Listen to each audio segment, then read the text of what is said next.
सभी दर्शकों को मेरा नमस्कार। जय महामाया। मित्रों, आपने देखा होगा कि सामान्य तौर पर लोग जब भी कलश स्थापित करते हैं तो कलश में खड़े नारियल की स्थापना करते हैं, क्योंकि कलश में बिना पूर्ण पात्र के सीधा ही कलश के मुख पर स्थापित कर दिया जाता है। यह शास्त्र सम्मत बिल्कुल भी नहीं है। इससे हमें पूर्ण फल की प्राप्ति तो होती नहीं है, ऊपर से बहुत से दोष भी लग जाते हैं।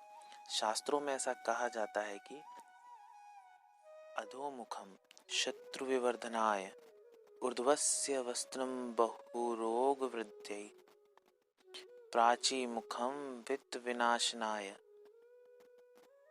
तस्तमात् शुभम सम्मुख्यम नारिकेलम। इसका अर्थात है कि नीचे की ओर नारियल का मुख करके स्थापित करने से शत्रु बढ़ते हैं, ऊपर की ओर मुंह करके नारियल को स्थापित करने से रोग बढ़ते हैं, पूर्व की ओर नारियल का मुंह करके रखने से धन का विनाश होता है। इसलिए कलश के नारियल का मुख उस ओर होना चाहिए जिस ओर उपासक बैठा हो। नारियल का मुख फल का वह हिस्सा है जिस तरफ उसकी आंखें और एक मुख होता है। सरल भाषा में कहें तो उसकी पूंछ का हिस्सा। यह कह सकते हैं कि जिस तरफ से नारियल का फल पेड़ से जुड़ा हुआ होता है। कलश स्थापना में सदैव कलश की स्थापना करते समय कलश को धान्य के ऊपर स्थापित कर उसके कंठ पर मौली बांधना चाहिए। फिर कलश में गंगा आदि पवित्र नदियों का स्मरण करके जल भरना चाहिए।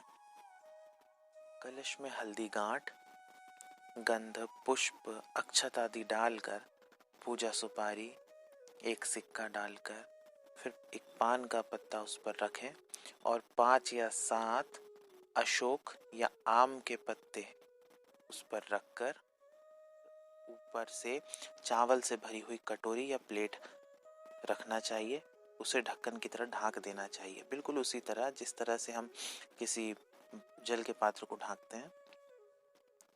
फिर उस पर मौली बंधा हुआ नारियल या कपड़ा बांध करके नारियल स्थापित करना चाहिए, परंतु बिल्कुल कोरा नारियल नहीं स्थापित करना चाहिए। उस पर या तो मौली बांधना चाहिए या तो कपड़ा। नारियल का मुख अपनी ओर रखना चाहिए। अखंड दीप आदि का घट स्थापित कर रहे हों तो दीप कलश को अपने बाएं हाथ की ओर स्थापित करें और नारियल के कलश को अपने दाहिने हाथ की ओर स्थापित करें। दीप कलश के लिए भी जैसा हमने नारियल के कलश के लिए स्थापना की है पूर्ण पात्र आदि रख करके बिल्कुल वैसे ही करना है। इस बार नारियल के स्थान पर हमें दीपक की स्थापना करना है। अब नारियल या दीपक हिले डोले नहीं, तो इसके लिए इन्हें पूर्ण पात्र के चावलों पर थोड़ा दबा करके अपने अनुसार एडजस्ट करके रख देना चाहिए ताकि वो पूजन के दरमियान हिले नहीं।